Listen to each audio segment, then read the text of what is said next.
The summer of 1889 would forever change the small town of Cedar Ridge, Montana.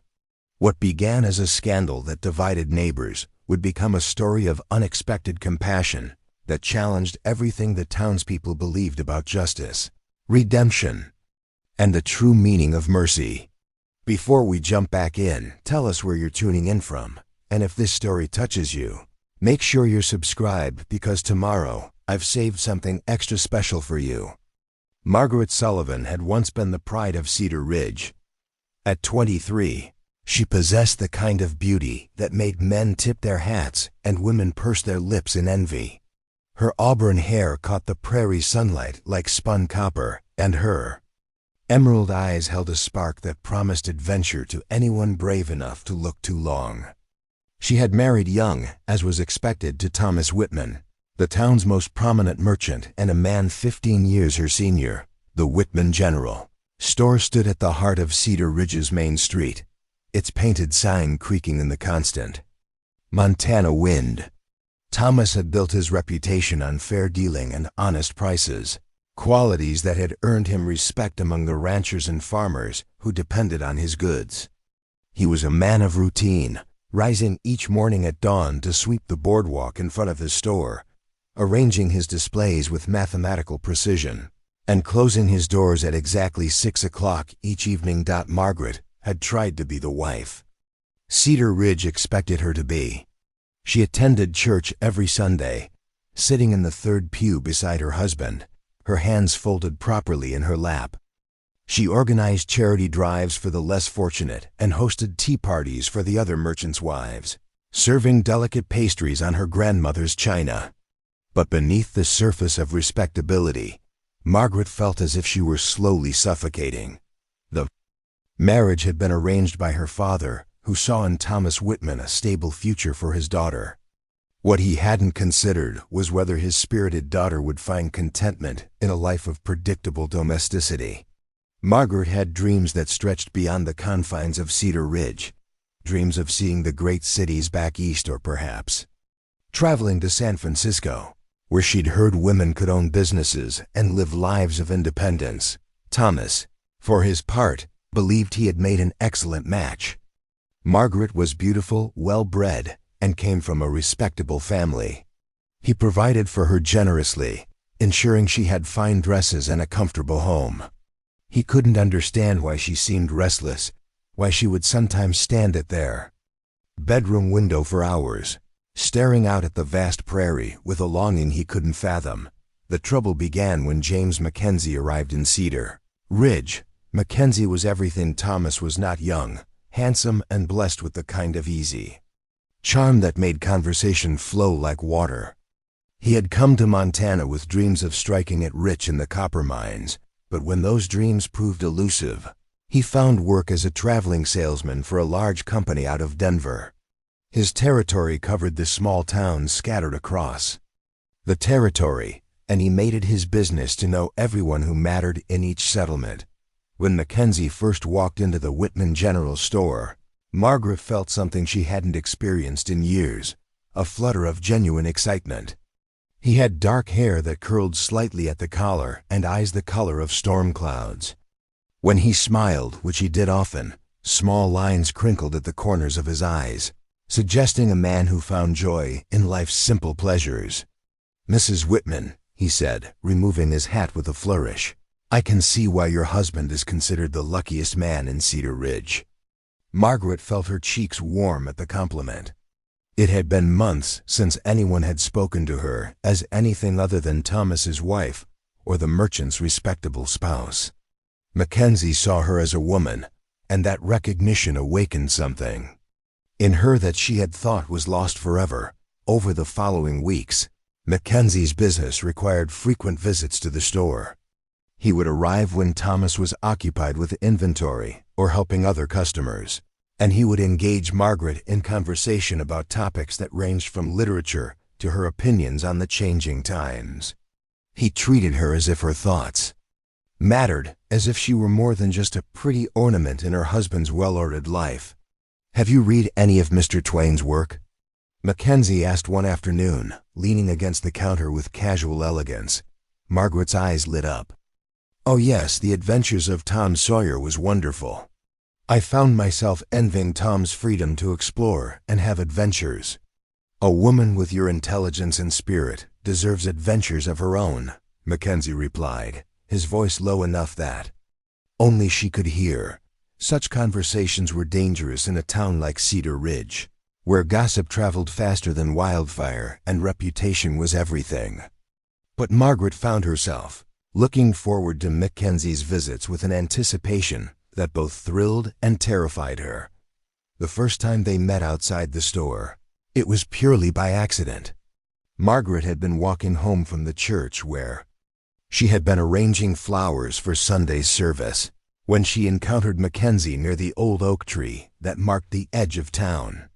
They walked together for a few minutes, talking about the beauty of the Montana sunset and sharing stories of their childhoods.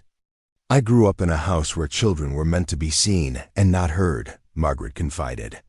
Sometimes I wonder what my life would have been like if I'd been born a man, free to make my own choices. Mackenzie stopped walking and turned to face her. Margaret, you don't have to accept the life others have chosen for you. There are ways to find happiness, even in difficult circumstances. That conversation marked the beginning of a friendship that would soon become something more dangerous.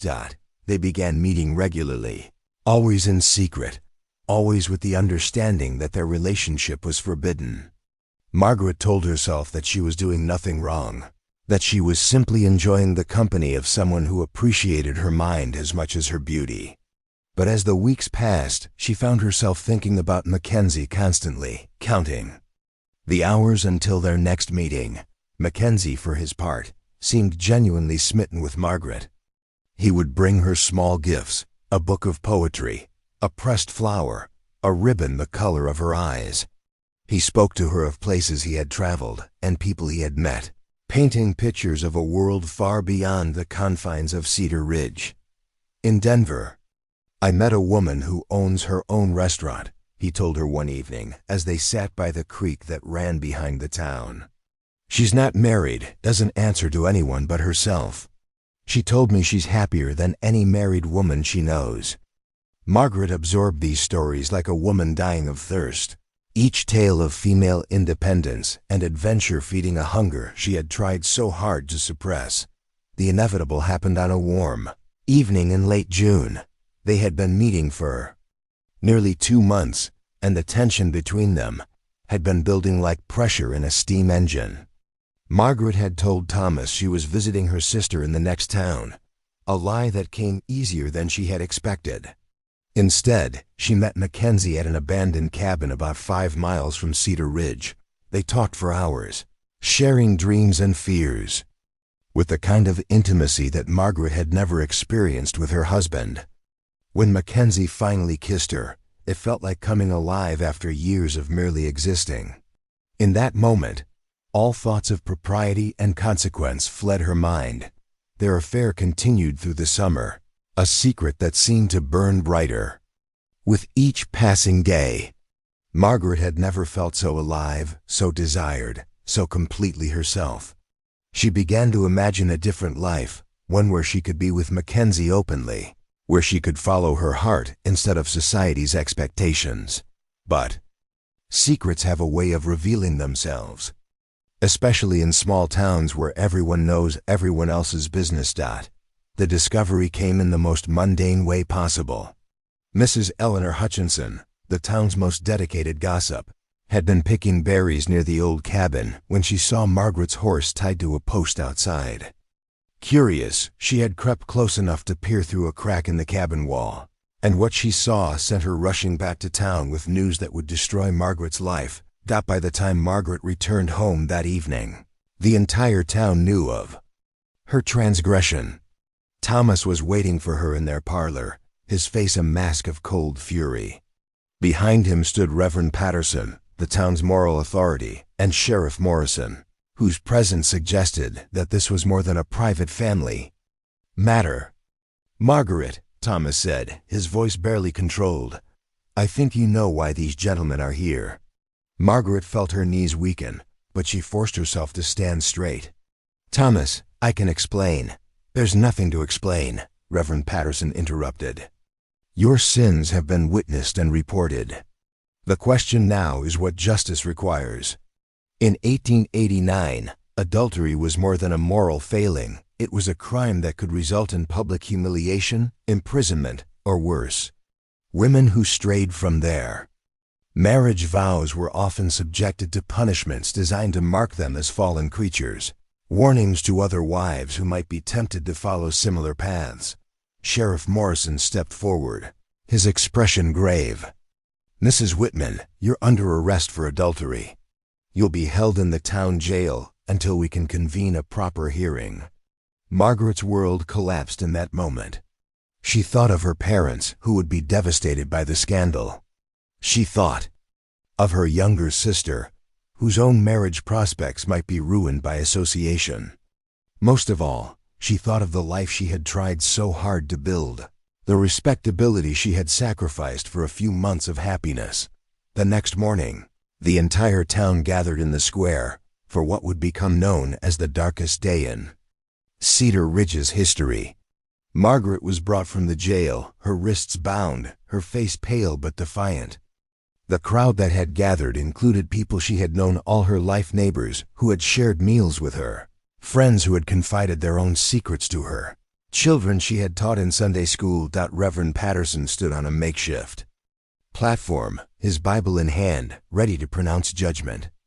But before he could speak, Sheriff Morrison produced a bucket of what appeared to be soot mixed with grease, a substance that would serve as both punishment and permanent mark of shame.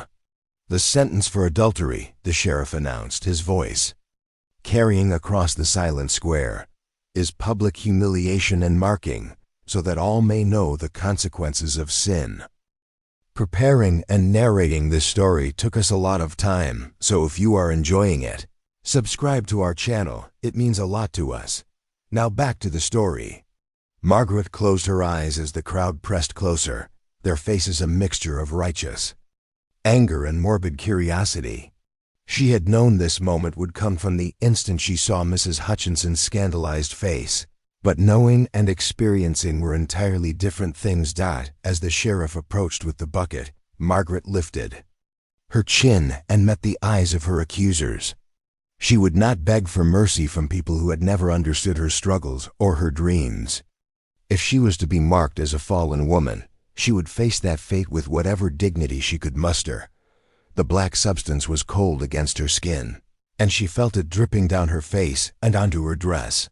The crowd watched in fascination as she was transformed from Margaret Whitman, respected merchant's wife, into something else entirely. A cautionary tale, a symbol of what happened to women who dared to want more than society allowed them. When the marking was complete, Reverend Patterson stepped forward. "Let all who see this woman know that she has broken the sacred bonds of marriage.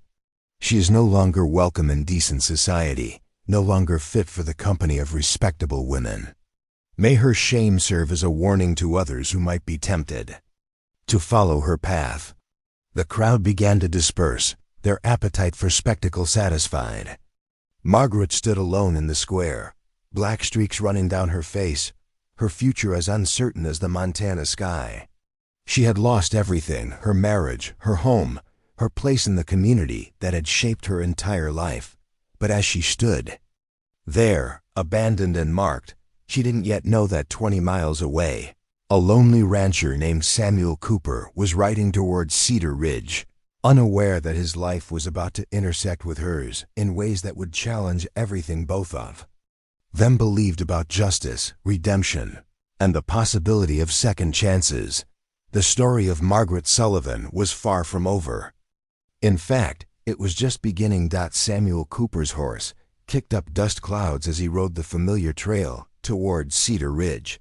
The July sun beat down mercilessly on the Montana prairie, and sweat stains darkened his worn cotton shirt.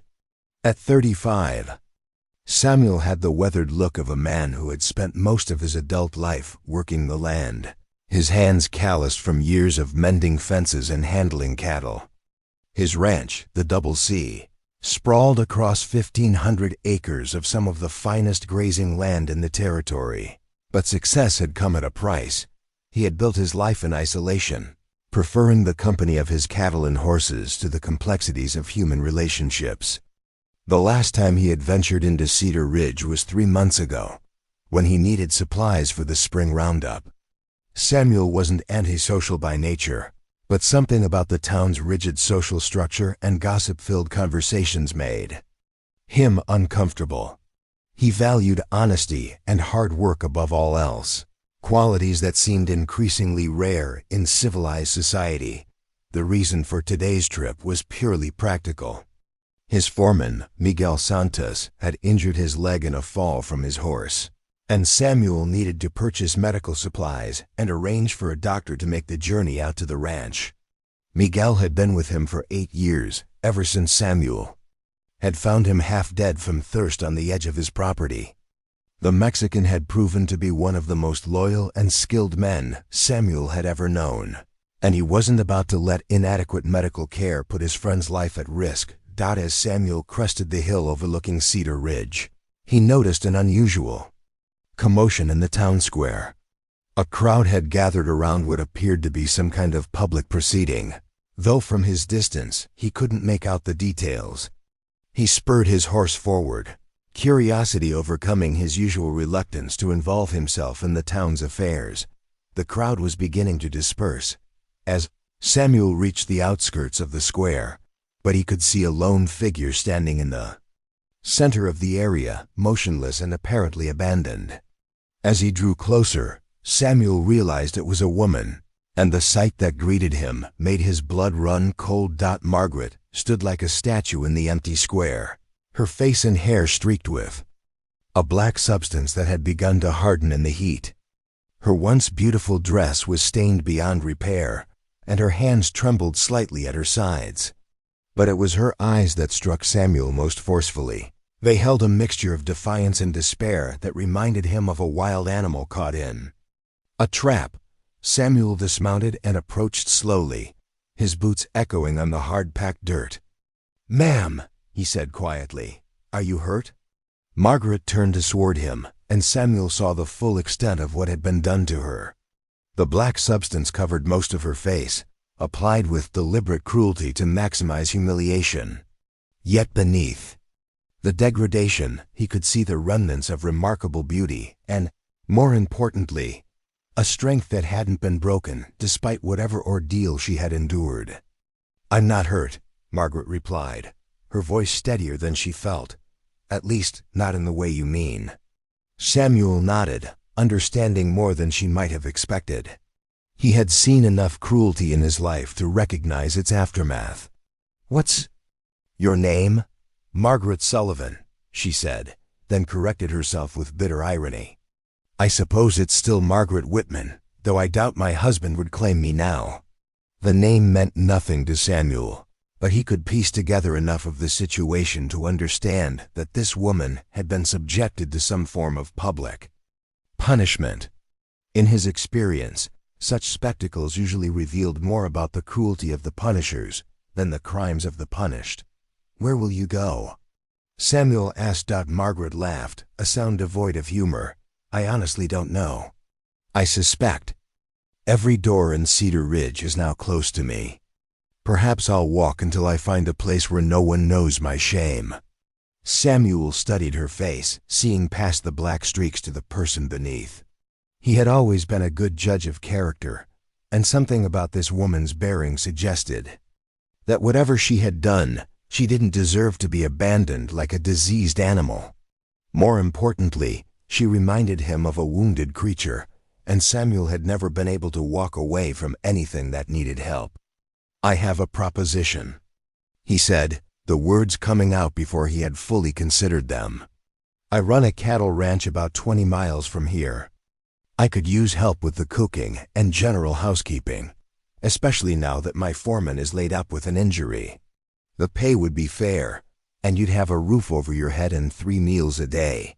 Margaret stared at him in disbelief. "You don't understand what you're offering. I've been marked as an adulteress. Association with me will ruin your reputation in this town." Samuel shrugged. "I don't much care what this town thinks of me. I care about doing what's right, and leaving you here to face whatever mob justice they have planned isn't right. You don't even know me, Margaret protested. How can you trust me in your home? I'm a good judge of character, Samuel replied. And right now, you need help more than I need to worry about my reputation. Margaret felt tears threatening, the first genuine emotion she had allowed herself since her arrest. This stranger was offering her something she had never expected to receive again, basic human kindness without judgment or conditions. Why? She asked simply. Samuel considered the question carefully. Because I've learned that people are usually more complicated than their worst mistakes. And because everyone deserves a chance to start over. Margaret nodded slowly. I accept your offer, Mr. Cooper, Samuel Cooper, and you can call me Samuel. Samuel retrieved a canteen from his saddle and handed it to Margaret. There's a stream about a mile out of town where you can clean up. We'll need to stop at the general store first to get medical supplies. Then we can head out to the ranch. As they walked toward the stream, Margaret asked, Won't people see us together? Won't that cause problems for you? Let them look, Samuel replied. I've never lived my life according to other people's opinions, and I'm too old to start now. At the stream, Samuel respectfully turned away while Margaret washed the black substance from her face and hands. The water was cold and clear, and she scrubbed it until her skin was raw, desperate to remove every trace of her public humiliation. When she finished, she looked at her reflection in the water and saw a woman she barely recognized, older, sadder, but somehow freer than she had been in years. I should warn you, Margaret said as they prepared to leave. I'm not much of a cook. My husband employed a housekeeper for such things. Samuel smiled, the first genuine expression of warmth she had seen from him. Miguel can teach you what you need to know. He's the best cook in the territory, Mexican or otherwise. Their first stop was indeed the Whitman General Store, and Margaret felt her stomach clench as they approached the familiar building. Samuel seemed to sense her distress, because he placed a gentle hand on her shoulder. You can wait outside if you prefer, he offered. Margaret straightened her shoulders. No, I won't hide from what I've done or what's been done to me. The store fell silent as they entered. Thomas Whitman stood behind the counter, his face a mask of cold fury when he saw his wife. The few customers in the store began whispering among themselves, their voices carrying just loud enough for Margaret to hear fragments of their judgment. Samuel approached the counter with calm authority. I need medical supplies, he said, producing a list from his pocket. Bandages, laudanum, antiseptic, and anything else you might recommend for treating a leg injury. Thomas glanced at the list, then at Margaret, then back at Samuel. You're Cooper, aren't you? The rancher from out west? That's right. I suppose you know about my wife's situation. Samuel met Thomas's gaze steadily. I know she's no longer your wife by your own choice. That makes her situation none of your concern. The tension in the store was palpable. Thomas's hands shook slightly as he gathered the requested supplies, his movements sharp and angry. You have no idea what kind of woman you're dealing with, Cooper. She's a liar and a whore who destroyed everything I worked to build. Margaret flinched at the words, but Samuel stepped forward, his voice dangerously quiet. I'll thank you to keep your opinions to yourself, Whitman. Just fill the order and give me the bill. Thomas completed the transaction in hostile silence, practically throwing the supplies into a bag. As Samuel paid, he asked, Are there any of Mrs. Whitman's personal belongings that she might need? She can have whatever she brought to the marriage, Thomas replied. Everything else belongs to me. Margaret spoke for the first time since entering the store. I brought very little, Thomas. Just some clothes and a few books. They're in the trunk in our in your bedroom. I'll have them sent to Cooper's ranch, Thomas said, his tone making it clear that he wanted no further contact with his former wife, as they prepared to leave. Margaret turned back to face her former husband. Thomas, I'm sorry for the pain I've caused you. You deserved better than what I gave you." Thomas's expression softened slightly, revealing a glimpse of the hurt beneath his anger. "Yes, I did," he said quietly. "I hope you find whatever it was you were looking for, Margaret. I truly do." The ride to Samuel's ranch took them through some of the most beautiful country Margaret had ever seen. Rolling hills covered in native grasses stretched to the horizon, broken occasionally by groves of cottonwood trees and crystal-clear streams. Samuel pointed out landmarks along the way, sharing stories of the land's history and his own experiences. Building the Double C. "I came here 15 years ago with nothing but a horse, a rifle, and about $50, he told her as they crested a hill overlooking his property. The land was cheap because most people thought it was too isolated, too hard to work. But I saw something different. I saw freedom. Margaret could understand that appeal. The vast openness of the prairie made her feel as if she could breathe freely for the first time in years. There were no neighbors watching from behind curtains, no social expectations to meet, no predetermined path she was expected to follow. The ranch house came into view as they descended the hill, and Margaret was surprised by its size and obvious quality. The structure was built from local stone and timber, designed to withstand the harsh Montana winters while providing comfort and functionality. A wide porch wrapped around the front of the house, and well-maintained outbuildings dotted the surrounding area. "It's beautiful," Margaret said, and she meant it. The ranch had a sense of permanence and purpose that appealed to her more than any of the fancy houses she had admired in Cedar Ridge. Samuel helped her down from her horse, and she noticed how careful he was to avoid any unnecessary contact, respecting her space and dignity despite her compromised circumstances. It was a small gesture, but one that spoke volumes about his character. Miguel Santos emerged from the main house, limping heavily but moving with determined independence. He was a man in his 40s with kind eyes and a mustache that had gone gray at the edges. Despite his injury, he had insisted on preparing a welcome meal for Samuel's return. "Miguel, I'd like you to meet Margaret Sullivan," Samuel said. "She's going to be helping around the house while you recover." Miguel studied Margaret with intelligent eyes, taking in her appearance and obvious distress without judgment. "Senora," he said, removing his hat, "welcome to the Double C. I hope you will find peace here." Margaret felt tears threaten again at the simple kindness in his voice. "Thank you, Miguel. I hope to earn my place here," Miguel smiled. "Anyone Samuel brings home is welcome. He has good judgment about people." As the sun began to set, painting the sky in shades of orange and pink, Margaret stood on the porch of her new home and felt something she hadn't experienced in months. Hope. She had lost everything she thought mattered, but perhaps that loss had also freed her to discover what truly did matter. Samuel appeared beside her, 2 cups of coffee in his hands. "It's not much," he said, offering her one of the cups, "but it's honest work and a fresh start." Margaret accepted the coffee, savoring its warmth and the simple pleasure of a moment without judgment or expectation. "It's more than I deserve," she said. "Everyone deserves a chance to start over," Samuel replied. "The question is what you'll do with yours." As darkness fell over the Montana prairie, Margaret realized that for the first time in years, she was looking forward to tomorrow. The woman who had been marked and abandoned in Cedar Ridge was gone, replaced by someone who had the opportunity to become whoever she chose to be.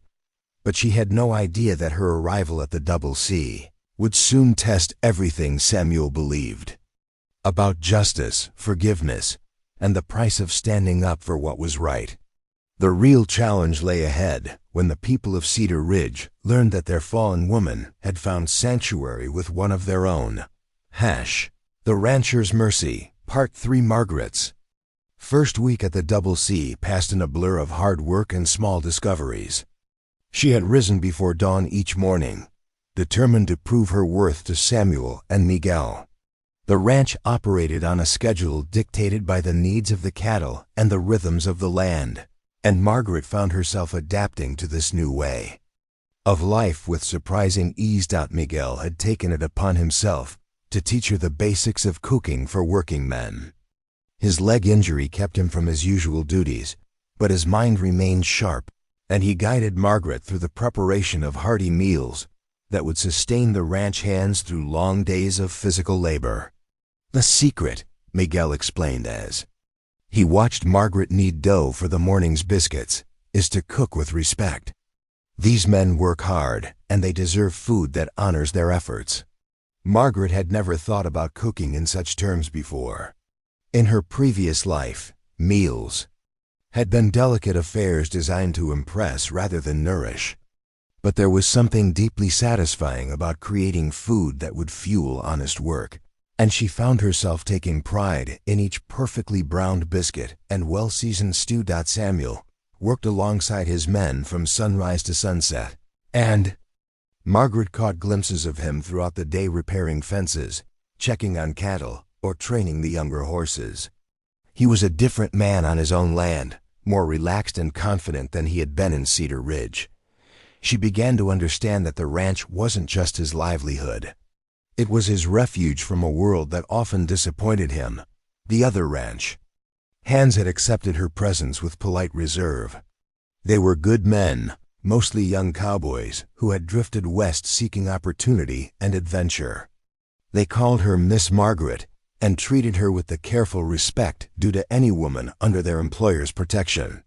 If they knew about her past, they gave no indication of it. Everything changed on the 8th day of her residence at the Double C. Samuel had ridden into Cedar Ridge that morning to conduct business with the bank and to pick up supplies that had been ordered from back east.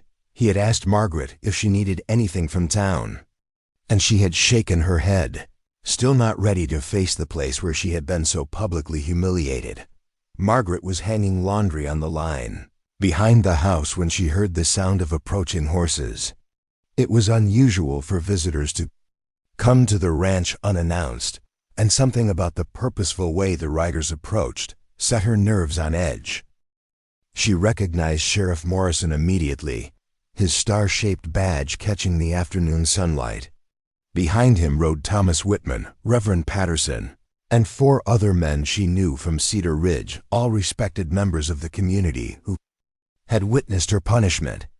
Their faces were grim with determination, and Margaret felt her stomach drop as she realized why they had come. Miguel appeared at her side, moving slowly, but with obvious protective intent. "Senora, perhaps you should go inside." Margaret shook her head. "No, I won't hide from this." Sheriff Morrison dismounted and approached them, his hand resting casually on his gun belt. "Miss Sullivan, we need to speak with you." "It's Mrs. Whitman," Thomas corrected sharply. "She's still legally my wife until the divorce is finalized." Margaret stepped forward, her chin raised defiantly. "What do you want?" Reverend Patterson urged his horse closer, his Bible clutched in his hands like a weapon. "We've come to retrieve you, Margaret. Your place is not here, living in sin with a man who is not your husband." "I'm not living in sin," Margaret replied firmly. "I'm working as a housekeeper, earning an honest wage." Thomas laughed bitterly. "Do you really expect anyone to believe that? You're a woman of proven loose morals, alone on a ranch with unmarried men. The situation is scandalous." One of the other men, a farmer named Jacob Pierce, spoke up. "Cooper's reputation in town is suffering because of your presence here. People are talking, saying he's no better than the men who consort with fallen women." Margaret felt a surge of anger at the suggestion that Samuel's kindness was being twisted into something sordid. "Samuel Cooper is a good man who showed me mercy when no one else would. If you want to condemn someone, condemn me, but don't you dare question his character." Sheriff Morrison stepped forward, his voice taking on an official tone. "Miss Sullivan, you're still under the jurisdiction of Cedar Ridge's laws. Your presence here is causing unrest in the community, and I have the authority to remove you for the public good." Miguel moved protectively closer to Margaret, his injured leg causing him to favor his right side. "Center Sheriff, This woman is under the protection of Samuel Cooper. She has done nothing wrong since coming here. That's not for you to decide. Mexican, Thomas spat. This is a matter for decent Christian folks. Miguel's eyes flashed with anger, but he kept his voice controlled. I am a decent Christian man, Senator, and I know the difference between justice and persecution. Reverend Patterson raised his Bible dramatically. The Word of God is clear about the punishment for adultery. This woman has not shown proper repentance. For her sins, she should be in sackcloth and ashes, not living comfortably on a prosperous ranch. Margaret felt something break inside her at the Reverend's words. For over a week, she'd been rebuilding her sense of self-worth through honest work and the simple kindness of good people. Now these men from her past were trying to drag her back into the pit of shame and despair. I have repented, she said, her voice carrying across the yard. I've repented for the pain I caused my husband and the scandal I brought to the community. But I will not repent for wanting more from life than a marriage without love or a future without hope. The assembled men exchanged glances, clearly unprepared for such a direct response. They had expected to find a broken woman, ready to accept whatever punishment they deemed appropriate. Instead, they found someone who had begun to reclaim her. Dignity. Sheriff Morrison reached for his handcuffs. Miss Sullivan, you're coming with us. We'll sort out your proper placement back in town. She's not going anywhere. The voice came from behind the men, and they turned to see Samuel approaching on horseback, his rifle resting across his saddle. He had returned early from his business in town, and the sight of the assembled riders on his property had brought him racing back to the ranch. Samuel dismounted smoothly, his movements deliberate and controlled. Gentlemen, you're on my property without invitation. I suggest you state your business quickly. Sheriff Morrison puffed out his chest, trying to assert his authority. Cooper, we're here to collect this woman. Her presence here is causing problems. In the community. What problems? Samuel asked, his voice deceptively calm. Thomas stepped forward, his face red with indignation. The problem is that a respectable rancher is harboring a known adulteress. Your association with her is damaging your reputation, and by extension, the reputation of every decent person in Cedar Ridge. Samuel's eyes narrowed. My reputation is my own concern, Whitman. And if it's damaged by showing mercy to someone in need, then I'm comfortable with that damage. Reverend Patterson raised his Bible again. Mr. Cooper, surely you understand that this woman is a source of temptation and corruption. The Bible teaches us to avoid the company of the immoral. The Bible also teaches us to show compassion to those who are suffering, Samuel replied evenly. If I recall correctly, Jesus himself kept company with tax collectors and sinners. The Reverend's face flushed at having his own scripture turned against him. That's different. Jesus was divine, beyond temptation. Maybe, Samuel said, but he also told us to follow his example. Margaret Sullivan is under my protection, and she'll remain here as long as she chooses to stay. Sheriff Morrison decided to assert his legal authority. Cooper, I have the right to remove anyone who poses a threat to the community's moral welfare. This woman is a convicted adulteress. She was punished for her crime, Samuel replied. She stood in your town square and accepted whatever justice you decided to mete out. That should be the end of it. The end of it? Thomas laughed harshly. She destroyed my marriage, my reputation, my standing in the community. One morning of humiliation doesn't balance those scales. Samuel studied Thomas with cold eyes. What would balance them? What punishment would be enough to satisfy your wounded pride? Thomas faltered, suddenly aware that he was revealing more about his own character than about Margaret's crimes. She needs to understand the consequences of her actions. She understands them perfectly, Samuel said. She's lost her marriage, her home, her place in society. She's been publicly humiliated and marked as a fallen woman. What more do you want? The question hung in the air, and Margaret realized that Samuel had exposed the ugly truth at the heart of their visit. These men weren't interested in justice or moral correction. They wanted to continue punishing her because her very existence reminded them of their own capacity for cruelty. Miguel stepped forward, his voice calm but firm. "Senors, this woman has worked hard since coming here. She rises early, works late, and causes no trouble. She has earned her place through honest labor." Jacob Pierce scoffed. "The word of a Mexican carries no weight in this matter." Samuel's hand moved to his rifle, and his voice dropped to a dangerous level. "Miguel Santos has been my friend and foreman for 8 years. His word carries more weight with me than all of yours combined.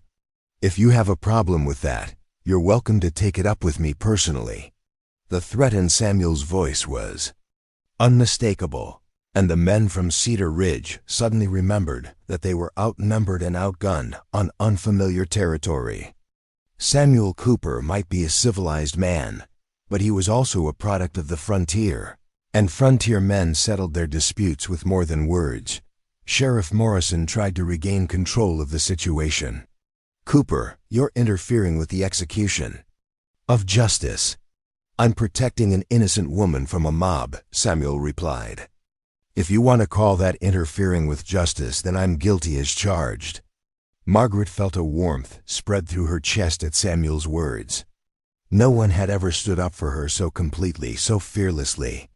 Even her own father had been quick to abandon her when scandal threatened his own reputation.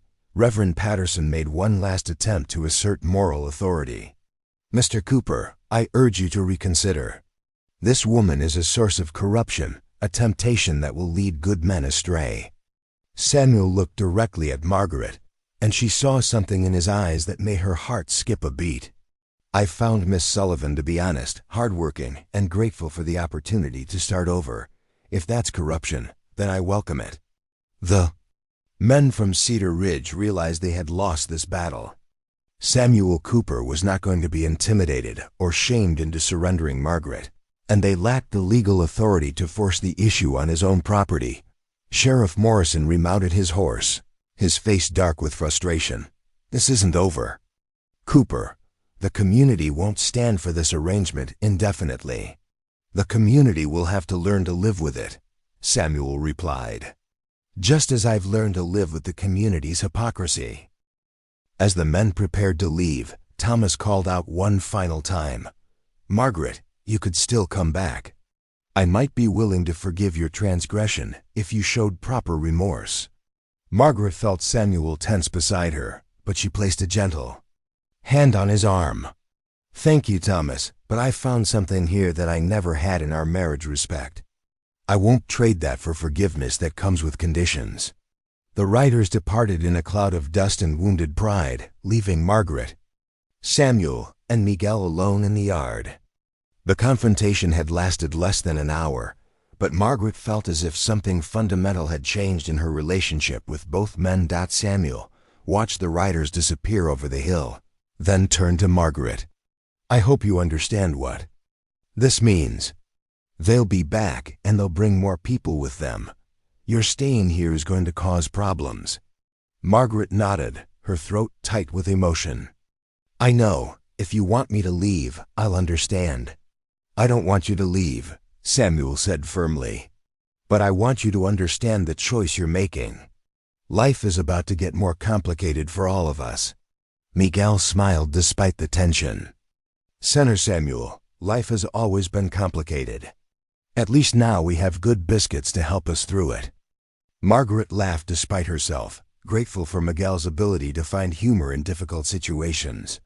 But as she looked toward the horizon where the men from Cedar Ridge had disappeared, she knew that Samuel was right.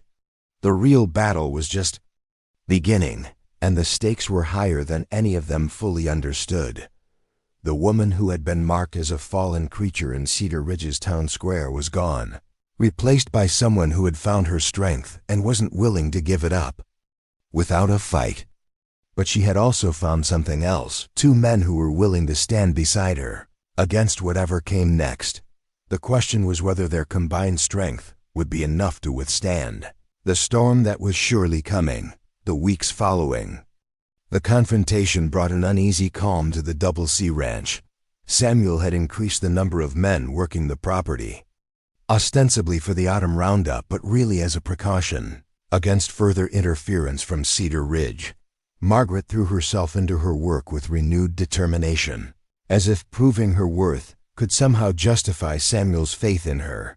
She had become genuinely skilled at managing the household, transforming from a pampered merchant's wife into someone capable of feeding a dozen hungry ranch hands without breaking stride. Her hands, once soft and manicured, now bore the honest calluses of labor. More importantly, she had begun to rediscover parts of herself that had been buried beneath years of social expectations. Miguel's leg had healed enough for him to resume light duties, but he continued to work closely with Margaret in the kitchen. Their partnership had evolved into a genuine friendship, built on mutual respect and shared purpose. Miguel had a way of drawing out Margaret's thoughts and opinions on subjects ranging from politics to philosophy, treating her ideas with the seriousness they deserved. "You have a sharp mind, Señora," Miguel observed one afternoon as they prepared dinner. "It is a shame that so many people fear intelligent women." Margaret paused in her bread-making, flour dusting her apron. "I spent so many years trying to appear less intelligent than I was. Thomas preferred a wife who deferred to his opinions on everything. And now?" Miguel asked. "Now I remember why I used to read philosophy books hidden under my bed when I was 12 years old. There's a whole world of ideas out there that I'd forgotten existed." Samuel had begun joining them for these evening conversations, and Margaret found herself looking forward to his insights on topics she raised. He was largely self-educated, but possessed a natural wisdom and curiosity that made him an engaging companion. She discovered that beneath his quiet exterior lay a man of considerable depth and surprising sophistication. One evening, as they sat on the porch watching the sunset paint the sky in brilliant oranges and purples, Margaret broached a subject that had been weighing on her mind. "Samuel, I need to ask you something, and I want an honest answer." Samuel set down his coffee cup and gave her his full attention. "Go ahead. Why did you really help me that day?" "It wasn't just compassion, was it?" Samuel was quiet for a long moment, considering his words carefully. "You reminded me of someone." "Who?" "My sister Catherine. She was 3 years younger than me, and she had the same spirit you do, the same refusal to accept that her life had to follow other people's rules." Margaret waited, sensing there was more to the story. "Catherine fell in love with a traveling preacher when she was 19. Our father forbade the match because the man had no money or prospects. When she eloped with him anyway, my father disowned her completely. He burned her letters and forbade anyone in the family from mentioning her name." Samuel's voice grew quiet with old pain. "I never saw her again. I heard years later that she died in childbirth in some frontier town in Wyoming, alone and cut off from everyone who should have loved her. I've regretted my cowardice in not standing up for her every day since." Margaret felt tears sting her eyes. "Samuel, you were just a young man yourself. You couldn't have known." "I could have tried," Samuel interrupted. "I could have defied my father and maintained contact with her. Instead, I chose the safe path, and my sister paid the price. When I saw you in that town square, I saw Catherine, and I promised myself I wouldn't make the same mistake twice." Margaret reached over and placed her hand gently on his arm. "Your sister would be proud of the man you've become." Samuel covered her hand with his own, and Margaret felt a jolt of electricity at the contact. They looked at each other in the fading light, and she saw something in his eyes that made her heart race. Not the desperate passion she had felt with James Mackenzie, but something deeper and more enduring. The moment was interrupted by the sound of approaching horses, and Samuel immediately released her hand and stood up. Margaret felt a pang of disappointment, mixed with a flutter of anxiety at the thought of more unwelcome visitors. This time, however, the rider was alone, a young man Margaret didn't recognize, writing hard and obviously bearing urgent news. He dismounted quickly and approached the porch, his hat in his hands. "Mr. Cooper, my name's Billy Henderson. I work for Frank Morrison over in Millfield.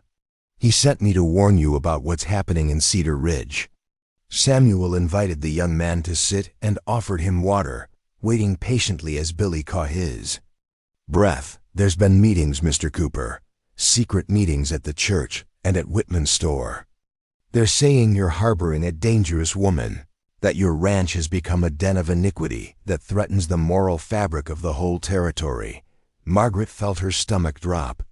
"What kind of meetings?" Billy glanced at her nervously before continuing. "They're organizing, ma'am. Sheriff Morrison's been writing letters to the territorial authorities, claiming that local law enforcement isn't sufficient to handle the situation. And Reverend Patterson's been preaching sermons about the corruption of good men by immoral women." Samuel's jaw tightened. "What exactly are they planning?"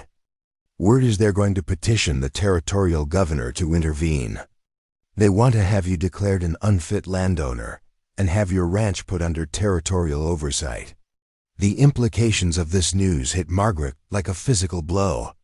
If the territorial authorities became involved, they could indeed force Samuel to choose between his property and her safety.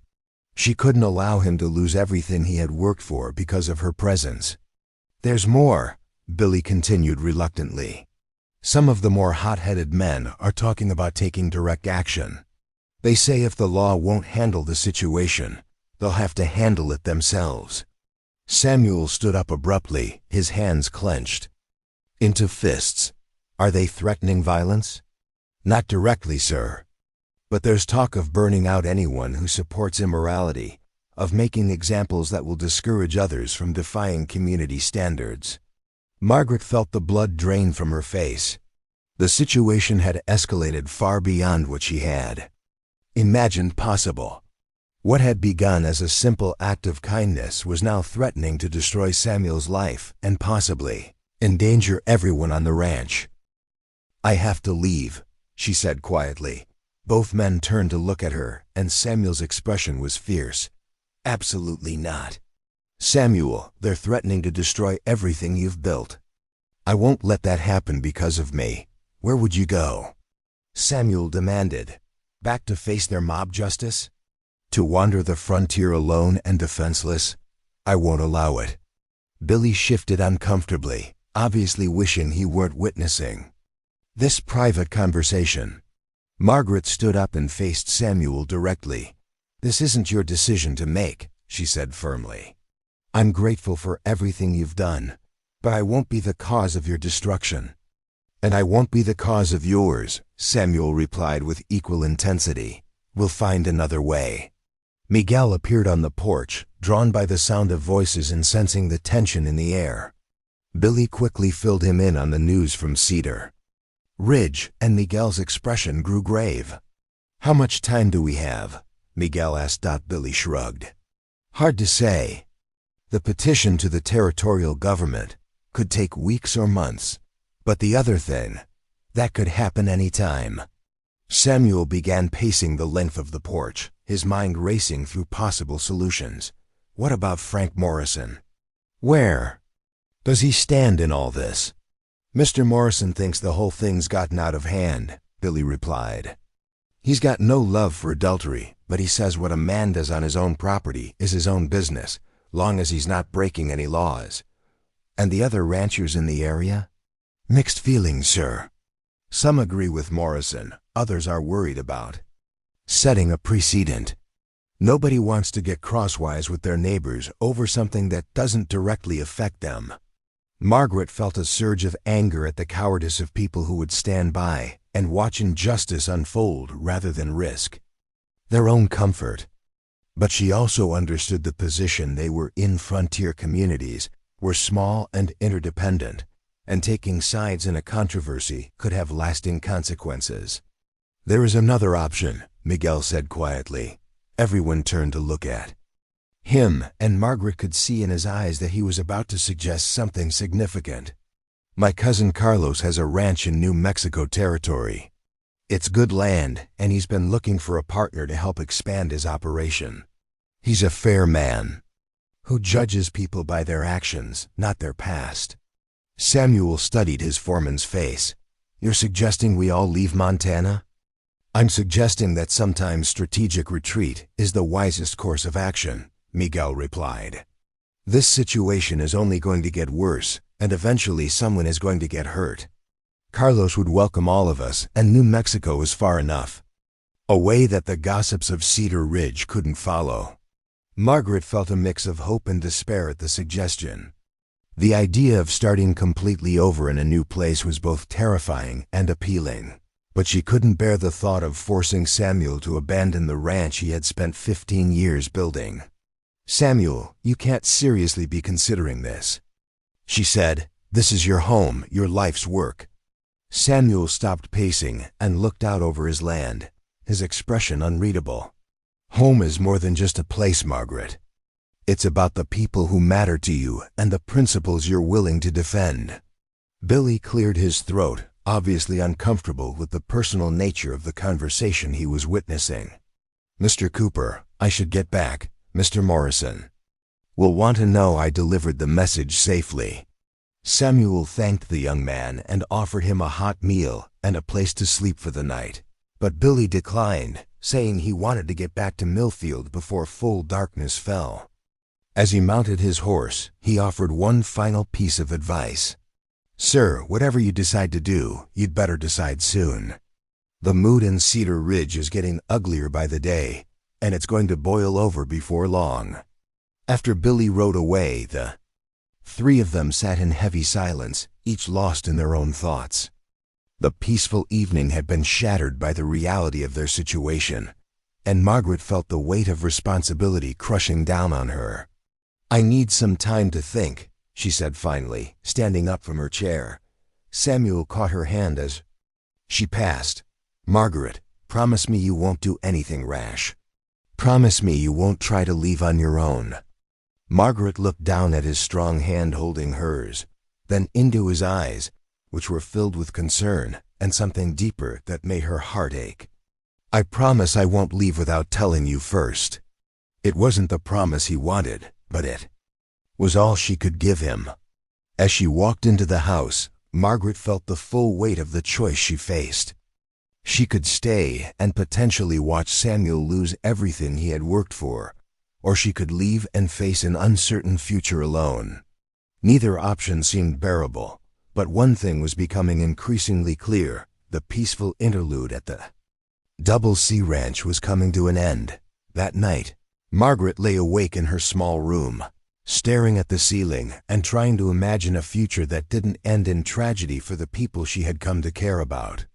Outside her window, she could hear the night sounds of the ranch cattle lowing in the distance, the soft nickering of horses, the whisper of wind through the grass. It had become the soundtrack of her new life, and the thought of leaving it behind was almost unbearable, but more unbearable still was the thought of being the cause of Samuel's destruction. The man who had shown her such unexpected mercy deserved better than to lose everything because of her presence in his life. As dawn approached, Margaret finally made her decision. It would break her heart, but it was the only choice that would protect the people she cared about. The question now was whether she would have the courage to follow through with it. Margaret woke before dawn with her decision crystallized in her mind. She dressed quietly and moved through the house like a ghost, gathering the few personal belongings she had accumulated during her time at the ranch. Her hands shook slightly as she folded the simple dresses that had replaced her fancy town clothes, but her resolve remained firm. She paused at the kitchen window, watching the first pale light of dawn creep across the prairie. In a few hours, Samuel and Miguel would discover her absence, and by then she would be far enough away that pursuit would be difficult. She had planned her route carefully. She would follow the creek south until it joined the main river, then head east toward the railroad line that connected the scattered towns of the territory. The sound of footsteps behind her made her freeze, and she turned to find Samuel standing in the kitchen doorway, fully dressed and obviously awake for some time. Going somewhere? He asked quietly. Margaret's carefully planned words died in her throat. She had hoped to leave a letter explaining her decision, to spare them both the pain of a direct confrontation. "Samuel, I thought you'd slip away like a thief in the night." His voice was calm, but she could see the hurt in his eyes. "After everything we've been through together?" Margaret straightened her shoulders, forcing herself to meet his gaze. "I'm trying to protect you. If I'm gone, they'll have no reason to continue their persecution." Samuel stepped into the kitchen, moving slowly as if approaching a wounded animal. "You think I'm that weak? That I'd let a bunch of self-righteous hypocrites drive me away from what's right? It's not about weakness," Margaret protested. "It's about being practical. They can destroy everything you've built here, Samuel.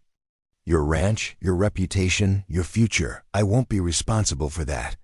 "And what about your future?" Samuel demanded. "What happens to Margaret Sullivan when she's alone on the frontier, with no money, no protection, and no place to go?" Margaret felt tears threatening, but she forced them back. "That's my concern, not yours. Like hell it is." The vehemence in Samuel's voice surprised her. He was usually so controlled, so measured in his speech. Now he looked like a man pushed beyond his limits. "You want to know what my future looks like without you here?" Samuel continued. "It looks like a man who had a chance to do something decent for once in his life and threw it away because he was afraid of what small-minded people might think." Margaret felt her resolve wavering. "Samuel, please don't make this harder than it already is."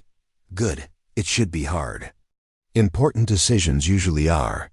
Miguel appeared in the doorway, drawn by the sound of raised voices. He took in the scene, Margaret's packed bag, Samuel's anguished expression, the tension crackling between them, and understood immediately what was happening. "Signora," he said gently, "running away rarely solves the problems we are running from." Margaret whirled to face him. "I'm not running away. I'm making a rational choice to remove myself from a situation that's become dangerous for everyone involved." "And where will you go?" Miguel asked. Margaret hesitated. The truth was, she had no concrete plan beyond getting as far away from the Double C as possible. "I'll figure something out. I always have." Samuel laughed bitterly. "You always have?" "Margaret, you went from your father's house to your husband's house to my ranch. When have you ever had to figure anything out on your own?" The words stung because they contained more truth than Margaret wanted to acknowledge. For all her newfound independence and self-reliance, she was still largely unprepared for the harsh realities of frontier life without protection. "Then this will be my chance to learn," she said defiantly. Samuel studied her face for a long moment, then nodded slowly. "All right, if you're determined to leave, I won't stop you." "But you're not going alone." Margaret blinked in confusion. "What do you mean?" "I mean we leave together. All of us. Miguel's cousin in New Mexico is still an option." "Samuel, no," Margaret said desperately. "You can't abandon your ranch because of me." "I'm not abandoning it because of you," Samuel replied. "I'm abandoning it because staying here means compromising everything I believe in." Miguel's right, sometimes strategic retreat is the wisest course of action. Miguel stepped forward, his expression thoughtful. "Senator Samuel, are you certain about this? It is a big decision, one that cannot be easily undone." Samuel looked around the kitchen where they had shared so many meals and conversations, then out the window at the land he had worked so hard to tame. "I've been thinking about it all night. This ranch was supposed to be my sanctuary from the ugliness of civilization. But if civilization follows me here and forces me to choose between my property and my principles, then it's no sanctuary at all." Margaret felt overwhelmed by the magnitude of what Samuel was proposing. "You built this place from nothing. It's your life's work." "No," Samuel said firmly. "My life's work is trying to be a better man than I was yesterday. This ranch was just a means to that end, not the end itself." The sound of horses approaching at speed interrupted their conversation. Through the window, they could see a large group of riders cresting the hill, moving with the purposeful urgency of men on a mission. Even at a distance, the sight sent a chill down Margaret's spine. "How many?" Samuel asked, moving to get a better view. Miguel counted quickly. 15. Maybe 20. Too many to be a casual visit. Samuel's expression hardened. "Margaret, go upstairs and stay away from the windows." "Miguel, get the rifle from above the fireplace." "Samuel, maybe we should," Margaret began. "Now," Samuel said firmly. "This conversation isn't over, but it's going to have to wait."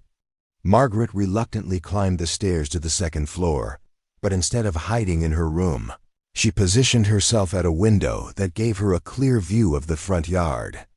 What she saw there made her blood run cold. Sheriff Morrison led the group, but behind him rode not just the usual suspects from Cedar Ridge, but men she didn't recognize, hard-faced strangers who looked more like hired guns than concerned citizens. They weren't carrying the makeshift weapons of an angry mob. They were armed with professional efficiency. Samuel and Miguel stepped onto the front porch, Samuel carrying his rifle with casual competence. Despite being outnumbered 10-1, neither man showed any sign of backing down. Sheriff Morrison dismounted and approached the porch, his hand resting on his gun butt. "Cooper, we've come to end this situation once and for all." "What situation would that be, Sheriff?" Samuel asked mildly. "You know damn well what situation. You're harboring a woman of loose morals, and it's causing unrest throughout the territory. The decent people of Cedar Ridge have had enough." Samuel's eyes moved over the assembled men, noting the strangers among them. These decent people needed to hire outside help to deal with one unarmed woman? One of the strangers, a lean man with cold eyes and a prominent scar across his left cheek, spoke up. "We're here to make sure this matter is resolved without unnecessary violence, Mr. Cooper, but it will be resolved." Miguel shifted slightly, and Margaret could see the tension in his posture. "And you are?" The scarred man smiled without warmth. "Name's Jack Dalton. I represent certain business interests that have concerns about the lawlessness spreading through this territory." Samuel's expression didn't change, but Margaret could see the danger in his stillness. "What business interests would those be?" "The kind that prosper when communities maintain proper moral standards," Dalton replied. "The kind that suffer when those standards break down." Margaret felt a chill of realization. This wasn't just about her anymore, if it ever had been. Someone with money and influence was using her situation as an excuse to exert control over the territory, to set a precedent that would discourage any form of independence or defiance. Thomas Whitman rode forward, his face flushed with righteousness. "Samuel, this has gone on long enough. Margaret is my legal wife, and I'm here to reclaim my property." Samuel's voice dropped to a dangerous level. "Your property? Until the divorce is finalized, she remains under my legal authority," Thomas declared. "I'm ordering her to return home and submit to proper guidance." Margaret felt a surge of rage at being discussed like a piece of livestock. Before Samuel could respond, she appeared on the porch beside him, ignoring his sharp look of disapproval. "I am not your property, Thomas," she said clearly. "I never was, and I never will be." The sight of Margaret standing beside Samuel seemed to inflame the assembled men. Several of them began muttering among themselves, their anger palpable. "Reverend." Patterson urged his horse closer. "Margaret Whitman, you will return to your husband's house and submit to proper Christian discipline. This defiance of God's order has gone on long enough." "God's order?" Margaret laughed bitterly. "Or your interpretation of it. I've read the Bible, Reverend. I don't recall Jesus teaching that women should be treated like cattle." The Reverend's face turned purple with indignation. "You dare quote Scripture while living in sin? You stand there, a proven adulteress, and presume to lecture me about Christian doctrine?" Samuel stepped forward, his rifle held ready. Reverend, you've said your piece. Now I suggest you and your friends ride back to town before this gets out of hand." Jack Dalton laughed, a sound devoid of humor. "Mr. Cooper, I don't think you understand the gravity of your situation. We're not asking for your cooperation, we're demanding it." "And I'm refusing to give it," Samuel replied evenly. Dalton's hand moved to his gun, and Margaret saw Miguel tense beside Samuel. The situation was spiraling toward violence, and she realized that her attempt to leave quietly had failed to prevent the very confrontation she had hoped to avoid. "Wait," she called out, stepping forward despite Samuel's restraining hand on her arm. "If this is about me, then let's settle it directly." Samuel grabbed her arm more firmly. "Margaret, get back." Inside, she shook off his grip and faced the assembled men. "You want me to leave the territory? Fine, I'll go. But I go freely, of my own choice, not as anyone's property." Thomas's face lit up with triumph. "You see, she acknowledges her proper place." "I acknowledge nothing," Margaret said firmly. "I'm offering to leave to prevent bloodshed, not because I accept your authority over me." Jack Dalton studied her with calculating eyes. "Leaving isn't enough, miss. You've caused too much trouble, set too dangerous a precedent. Other women might get ideas about defying their proper roles." Margaret felt the blood drain from her face as she understood the true scope of what she was facing. This wasn't about justice or morality. It was about maintaining a system of control that kept women subservient and men in power. Samuel raised his rifle, and the movement was echoed by several of the men facing them. "Dalton, you've overplayed. Your hand. This is my property, and you're not welcome here." "Your property today," Dalton replied. "But property rights can change quickly in the territories, especially for men who harbor criminals and defiance." The threat was clear, and Margaret realized that Samuel had been right. Leaving wouldn't solve the problem. Someone had decided to make an example of the Double C Ranch, and her departure would only delay the inevitable confrontation. Miguel spoke quietly, his voice carrying across the yard.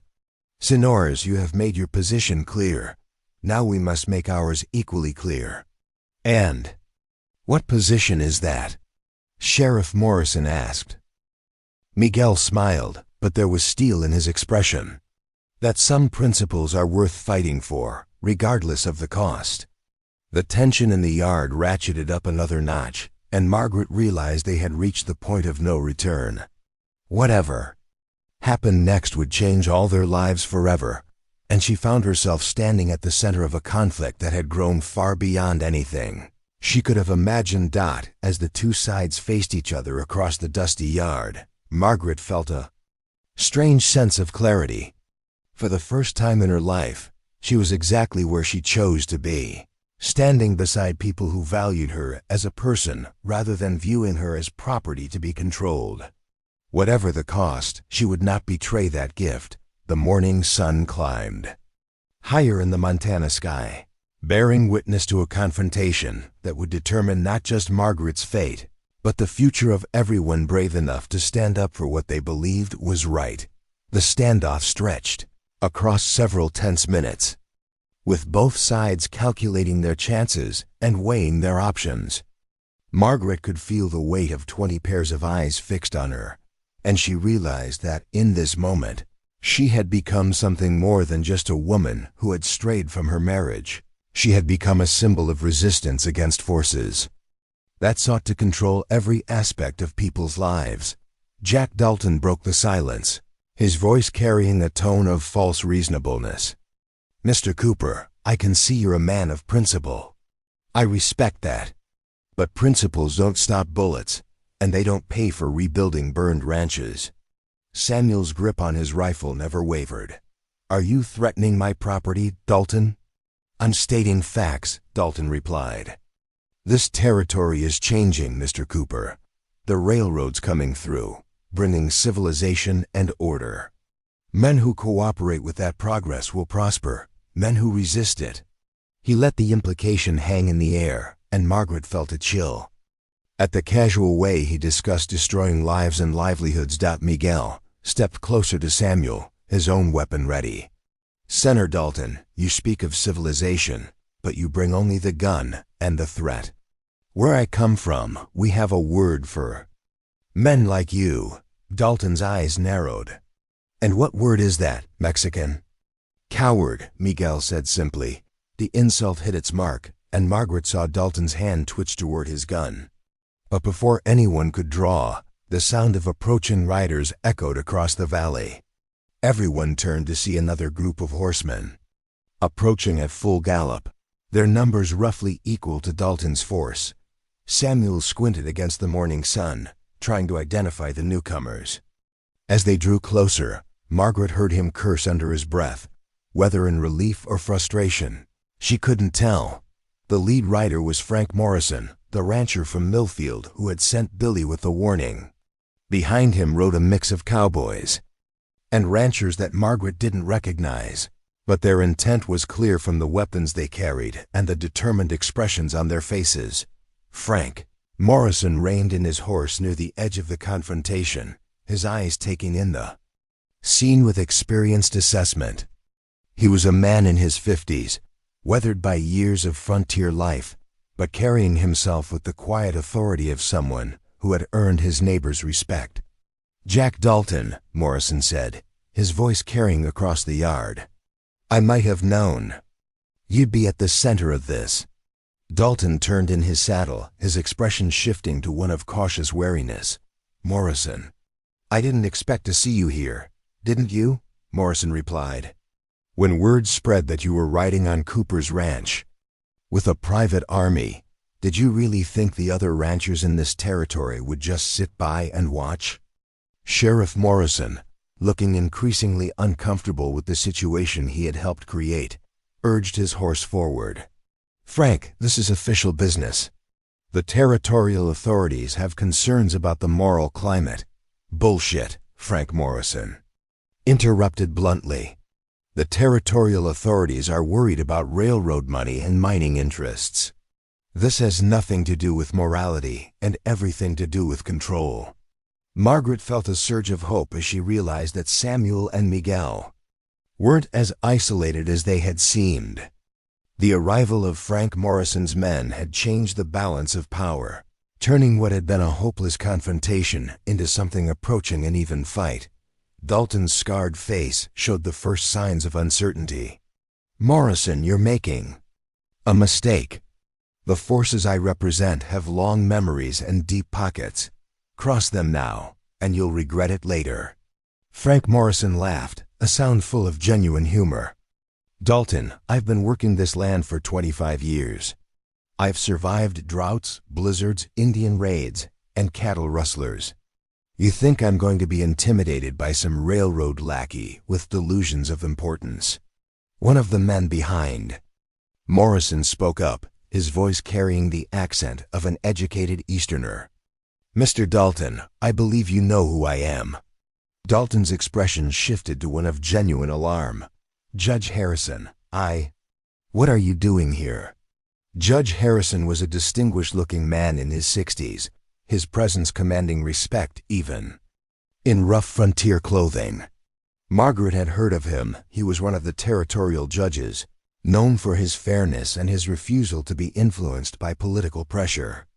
"I'm here because certain parties have been making claims about territorial authority that exceed their actual powers," Judge Harrison replied. "Claims that someone should probably investigate before they result in bloodshed." Sheriff Morrison looked like a man who had suddenly realized he was in over his head. "Judge Harrison, I was told these actions had official sanction." "From whom?" the judge asked pointedly. The sheriff glanced nervously at Dalton, who was now looking distinctly uncomfortable. "Well, I'm Mr. Dalton," said he represented territorial interests. Judge Harrison fixed Dalton with a stern look. "Mr. Dalton represents certain mining and railroad consortiums that would like to acquire land in this territory at below-market prices. He has no official authority beyond what gullible local officials choose to grant him." Margaret felt the shift in the atmosphere as the legitimacy of Dalton's position crumbled. Several of the men who had ridden with him began exchanging uncertain glances, clearly uncomfortable with their role in what was increasingly looking like a land grab rather than a moral crusade. Thomas Whitman, however, wasn't ready to give up.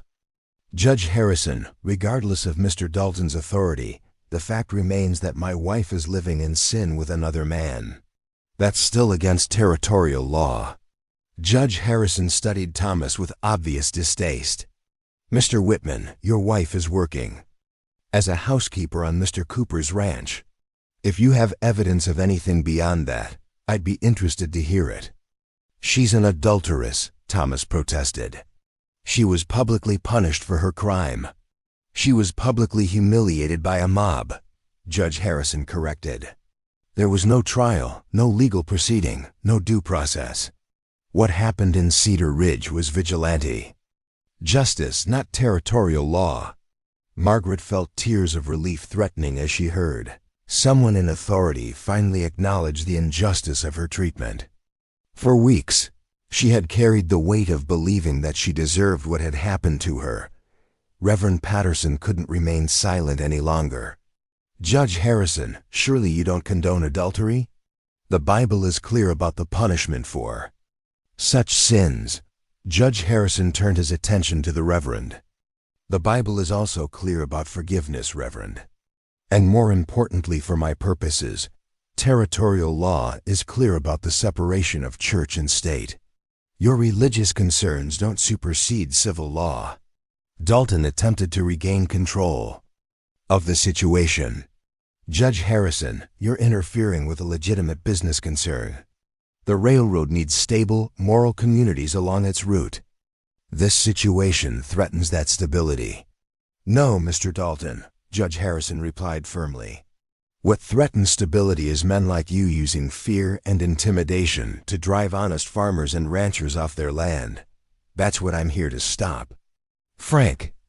Morrison urged his horse closer to the judge.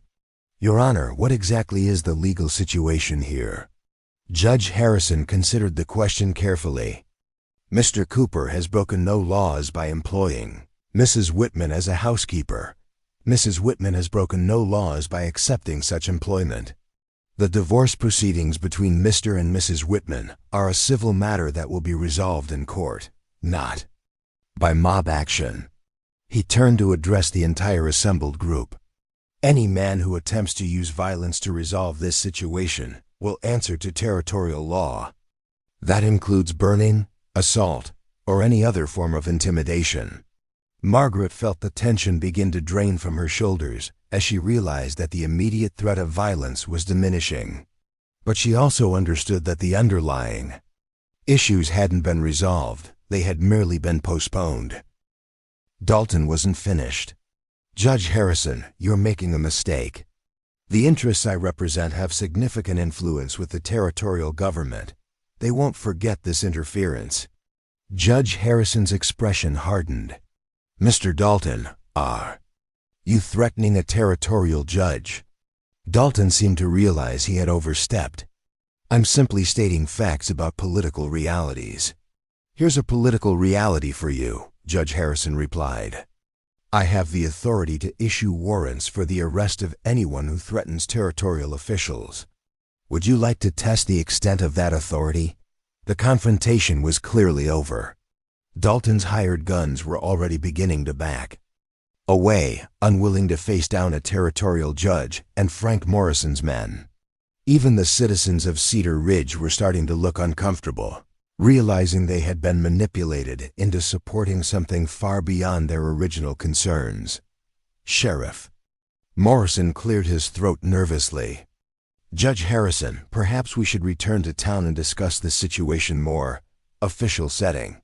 Judge Harrison nodded. An excellent suggestion, Sheriff. I'll be conducting interviews with everyone involved in today's events. I trust you'll make yourself available. As the various groups began to disperse, Thomas Whitman rode up to the porch one final time. Margaret, he said, his voice carrying a mixture of anger and something that might have been regret. This isn't over. Divorce or no divorce, you're still my wife until the law says otherwise. Margaret looked up at the man she had once promised to love and honor, and felt only sadness for what they had both lost. Thomas, I hope someday you'll understand that I never meant to hurt you. I just couldn't continue living a life that wasn't mine. Thomas stared at her for a long moment, then shook his head. I don't understand you, Margaret. I never did. I know, she replied softly. That was part of the problem. Thomas rode away without another word, leaving Margaret with the sense that a chapter of her life had finally closed. Not cleanly, not happily, but definitively. Judge Harrison dismounted and approached the porch. Mr. Cooper, Mrs. Whitman, I'd like to speak with you both privately if I may.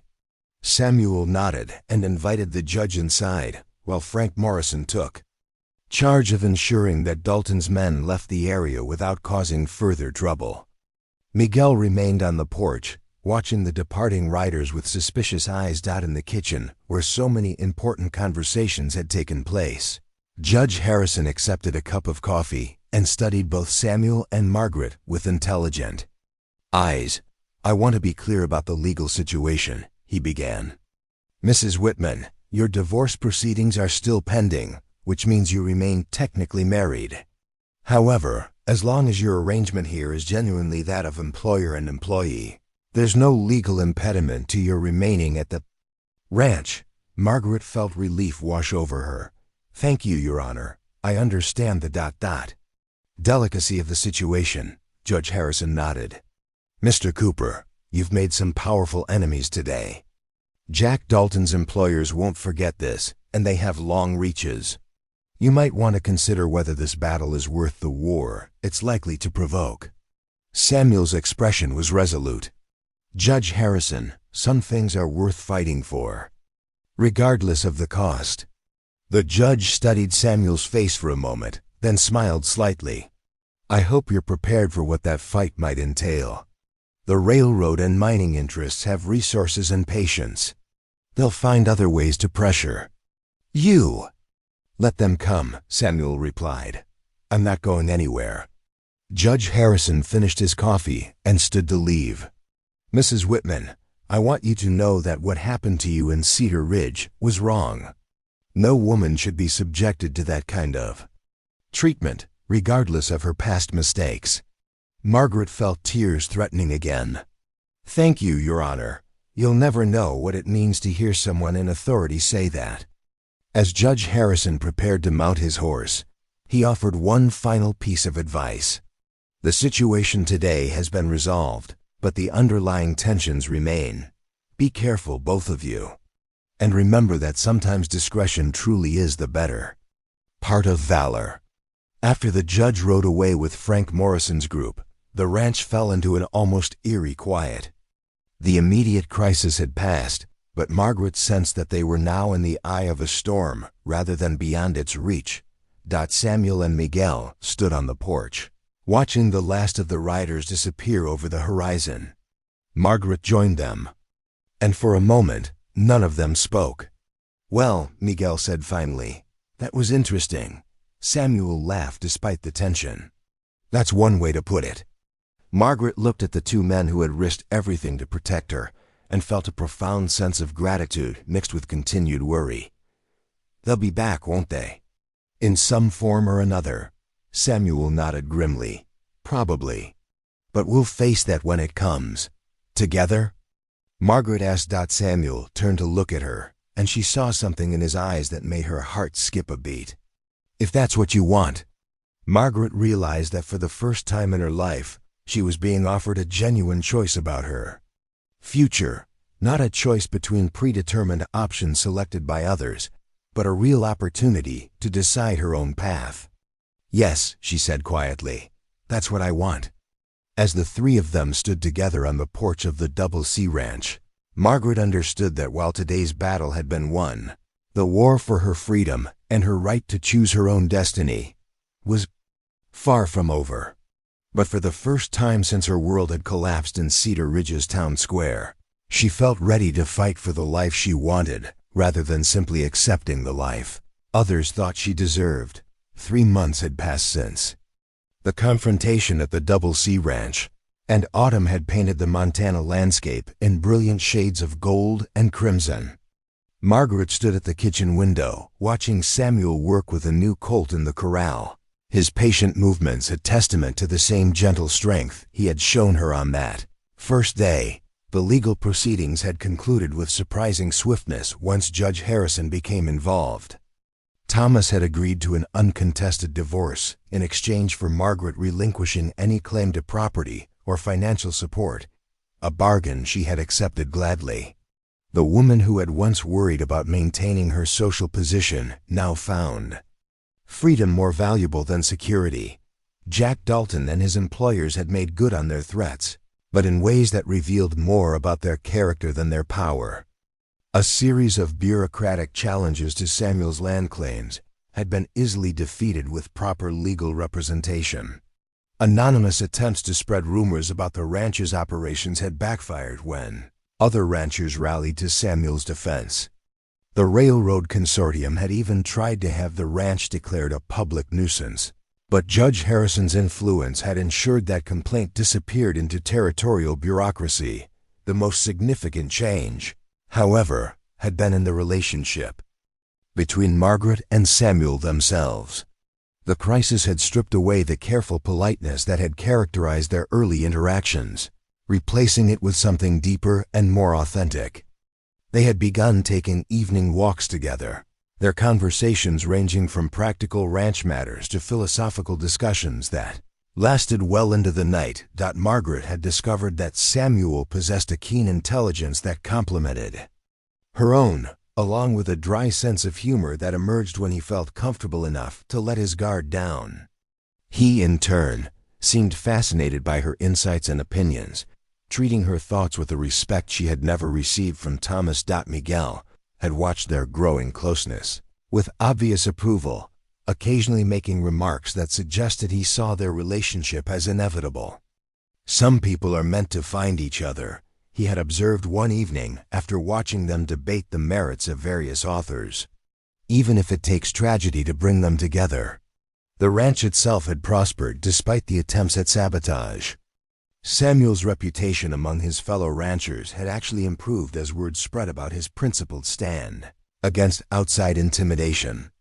Several neighboring ranchers had increased their business dealings with the Double C, and Samuel had been able to expand his herd significantly. Margaret had thrown herself into learning every aspect of ranch management, determined to become a true partner rather than simply a protected dependent. She had mastered not only the domestic arts, but had also learned to keep the ranch's books, negotiate with suppliers, and even assist with veterinary care for the animals. Samuel had been an enthusiastic teacher, clearly pleased to share his knowledge with someone who appreciated the complexities of his work. On this particular autumn morning, Margaret was preparing for what had become a weekly ritual, a trip to Cedar Ridge for supplies. The first few visits had been tense affairs, with townspeople either avoiding her entirely or watching her with poorly concealed hostility. But as the weeks passed and no scandal erupted from her continued presence at the ranch, the atmosphere had gradually normalized. Thomas had remarried just 6 weeks after their divorce was finalized, choosing a young woman from a neighboring town who seemed perfectly content to fulfill the role of dutiful merchant's wife. Margaret had felt a complex mixture of emotions upon hearing the news relief that Thomas was moving forward with his life, along with a slight pang of sadness for the dreams they had both abandoned. James Mackenzie had disappeared entirely after the scandal broke, leaving town without settling his debts or offering any explanation. Margaret found that she felt nothing but pity for the man who had promised her adventure, but had fled at the first sign of consequence. His absence had confirmed what she had begun to suspect even during their affair, that his interest in her had been more about conquest than genuine affection. As Margaret finished her preparations for the trip to town, Samuel appeared in the kitchen doorway, his hat in his hands and an unusually serious expression on his face. "Margaret, before we leave for town, there's something I need to discuss with you." Margaret felt a flutter of anxiety at his tone. "What is it?" Samuel sat down at the kitchen table, gesturing for her to join him. "I received a letter yesterday from a lawyer in Denver. It seems that Jack Dalton's employers are making one final attempt to acquire this ranch." Margaret's heart sank. "What kind of attempt?" "They're offering to buy the property at twice its assessed value," Samuel explained. "The lawyer made it clear that this is their final offer, and that refusing it might result in ... complications." Margaret studied Samuel's face, trying to read his thoughts. "And what did you tell the lawyer?" Samuel smiled, but there was steel beneath the expression. "I told him that the Double C Ranch is not for sale at any price." Margaret felt a surge of relief, followed immediately by renewed worry. "Samuel, you know they won't give up easily. If money doesn't work, they'll try other methods." "Let them try," Samuel replied. "I've made my choice, and I'm comfortable with the consequences." Margaret reached across the table and took his hand. "Our choice. Whatever comes next, we face it together." Samuel's expression softened, and he turned his hand palm up to intertwine their fingers. "Margaret, there's something else we need to discuss. Something that's been on my mind for weeks." Margaret felt her heart begin to race, sensing that they were approaching a conversation that would change everything between them. "I know that your divorce is final, and that you're legally free to make your own choices about the future," Samuel continued. "I also know that you've been through enough upheaval for several lifetimes, and that you might want time to discover who you are outside of any relationship." Margaret waited, understanding that he was working up to something important. "But I also know that I've fallen in love with you," Samuel said simply. "Not with the idea of you, or with the woman you think you should be, but with exactly who you are right now. And I wanted you to know that, regardless of what you decide about us." Margaret felt tears spring to her eyes, but they were tears of joy rather than sorrow.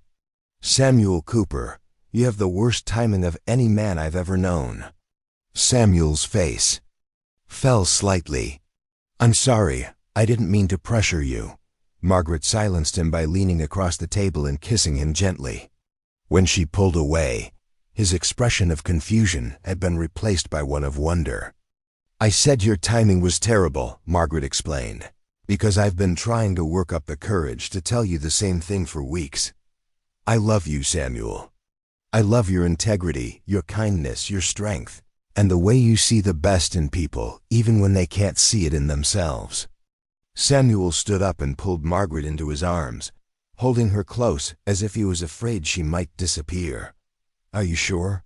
Because once we commit to this path, there's no going back. We'll face whatever comes together, the good and the bad." Margaret looked up into his eyes and saw her future reflected there, not a future dictated by others' expectations, but one she would help create through her own choices and actions. "I've never been more sure of anything in my life," she said. Samuel kissed her then, and Margaret felt as if all the broken pieces of her life were finally coming together into something whole and beautiful. Miguel's voice from the kitchen doorway interrupted their embrace. "It is about time," he said with obvious satisfaction. "I was beginning to think I would have to lock you both in the barn until you admitted your feelings." Margaret laughed, feeling lighter than she had in years. "Miguel, were we really that obvious?" "Señora, you have been looking at each other like lovesick calves for months," Miguel replied with a grin. "Even the horses noticed." Samuel kept his arm around Margaret as they turned to face their friend. "Miguel, we'll need to start planning. If we're going to make this official, we should do it properly." Miguel nodded enthusiastically. "I will write to my cousin Carlos immediately. He can perform the ceremony when he comes for the spring roundup." Margaret felt a moment of uncertainty. "Samuel, are you sure you want to marry someone with my reputation? It will affect how people see you, how they treat you." Samuel cupped her face in his hands, his expression serious. "Margaret Sullivan, you are the strongest, most courageous woman I've ever known. You faced public humiliation with dignity, rebuilt your life from nothing, and stood up to men with guns when you could have run away. Any man would be honored to call you his wife. Margaret felt the last of her doubts dissolve. The woman who had been marked as a fallen creature in Cedar Ridge's town square was gone forever, replaced by someone who understood her own worth and refused to accept less than she deserved. Their trip to town that day was different from all the previous ones. Word of their engagement spread quickly through Cedar Ridge, and the reactions ranged from scandalized whispers to grudging acceptance. But Margaret found that she no longer cared what the townspeople thought. She had learned to value the opinions of people who mattered to her, and to dismiss the judgment of those who didn't. Mrs. Eleanor Hutchinson, the town gossip who had first discovered Margaret's affair, made a point of stopping them on the main street. "Mrs. Whitman, or should I say Miss Sullivan, I hope you know what you're doing." Margaret smiled politely. "I know exactly what I'm doing, Mrs. Hutchinson. I'm choosing my own happiness for the first time in my life." The older woman sniffed disapprovingly. "Happiness built on sin rarely lasts." "Perhaps not," Margaret replied. "But misery built on other people's expectations lasts forever." As they completed their business in town and prepared to return to the ranch, Margaret reflected on how much had changed since that terrible day when she had stood alone in the town square. She had lost everything she thought mattered and discovered what actually did matter: the respect of good people, the satisfaction of honest work, and the love of a man who valued her for who she was rather than who he wanted her to be. The ride back to the Double C took them through the same beautiful country that had captured Margaret's imagination on her first day at the ranch. But now she saw it with different eyes, not as a refuge from her past, but as the foundation for her future. Samuel reached over and took her hand as they crested the hill overlooking the ranch buildings. "Any regrets?" Margaret looked at the fun home they had built together, at the life they were creating through their own choices and efforts, and felt a profound sense of peace. "None," she said firmly. "For the first time in my life, I'm exactly where I'm supposed to be." As they rode down toward the ranch house, Margaret thought about the woman she had been when Samuel first found her in Cedar Ridge's town square. That woman had been broken by circumstances beyond her control, marked by the cruelty of people who confuse vengeance with justice.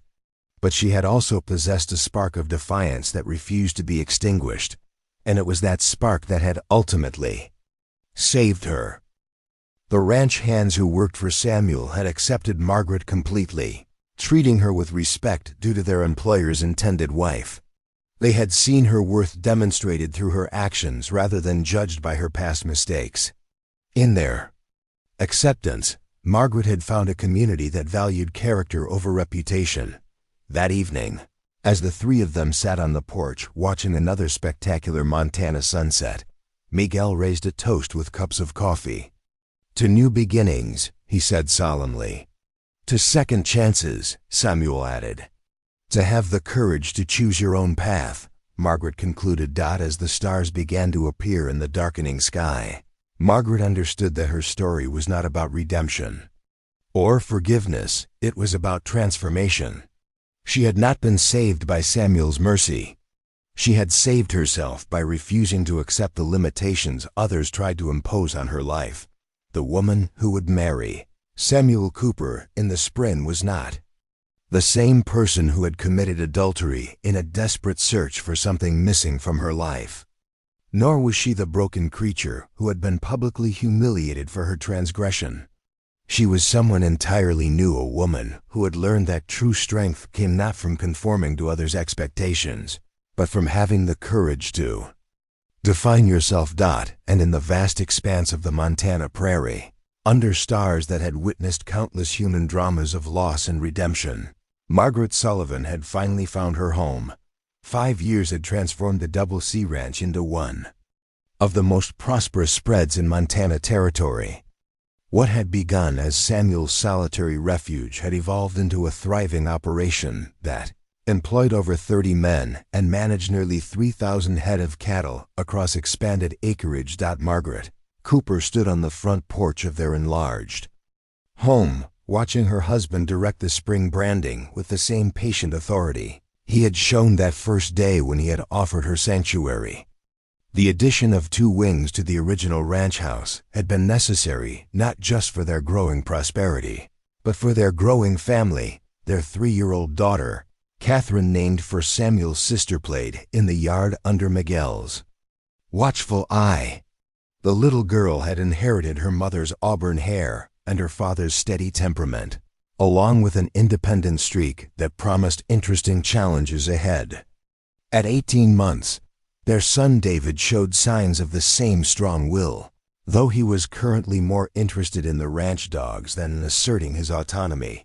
The railroad had finally come to the territory, bringing with it the changes that Jack Dalton's employers had predicted. But rather than destroying the established ranching community, the rail connection had opened new markets and opportunities. Samuel's principled stand against intimidation had ultimately proven to be not just morally correct, but economically wise. Margaret had become more than just Samuel's wife. She was his full partner in every aspect of the ranch's operation. Her quick mind for figures and natural talent for negotiation had made her invaluable in business dealings. The cattle buyers who came through the territory had learned to respect her judgment as much as Samuel's, though some still struggled with the novelty of conducting serious business with a woman. The story of the scandalous woman who had been taken in by the lonely rancher had become something of a legend throughout the territory, though the telling had evolved considerably over the years. Some versions painted Margaret as a tragic victim rescued by Samuel's nobility. Others depicted her as a shrewd woman who had manipulated circumstances to her advantage. Margaret found both interpretations equally amusing and equally wrong.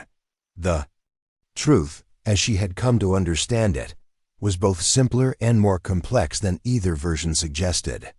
She had been a woman trapped by circumstances of her own making, who had found the courage to accept help when it was offered, and the strength to rebuild her life on her own terms.